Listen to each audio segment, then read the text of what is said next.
ரெண்டாவது இந்த சிறுதொழில் பானிபூரி கடை வச்சுக்கிறதுனால இதுல வண்டி ஏற்றி இறக்குறதுல எனக்கு ரொம்ப சிரமமா இருக்குது. தமிழக வெற்றி கழக தோழர்களின் தொடரும் சமூக பணி.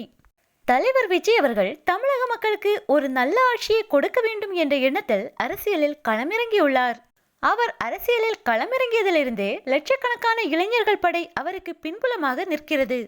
தலைவர் விஜய் அவர்கள் தனது தோழர்களுக்கு மக்கள் பிரச்சனைகளை கையில் எடுத்து அதனை தீர்க்கும்படி எங்கு நல்லது நடந்தாலும் அது நம்ம பசங்க செஞ்சதுதான் இருக்கணும் என்று தனது தோழர்களை உற்சாகப்படுத்தும் வகையில் பேசியிருப்பார். தளபதியின் தோழர்களும் அவரது சொல்லுக்கிணங்க மக்கள் நலப்பணிகளில் அதிக ஆர்வம் காட்டி வருகின்றனர்.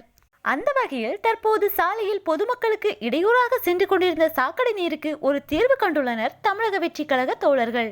புதுக்கோட்டை குமரகிரி பகுதியில் சாக்கடை நீரானது செல்வதற்கு சரியான ஓடை இல்லாமல் சாலை வழியாக அந்த நீரானது சென்று சாலையும் பாதிப்படைந்துள்ளது. இதனால் அந்த பகுதி வழியாக செல்லும் மக்களுக்கு மிகவும் சிரமமாக இருந்து வந்துள்ளது.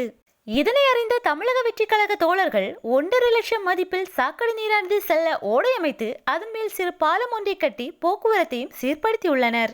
தமிழக வெற்றி கழக தோழர்களின் இச்செயலை அப்பகுதி மக்கள் பாராட்டி ஊக்கப்படுத்தியுள்ளனர்.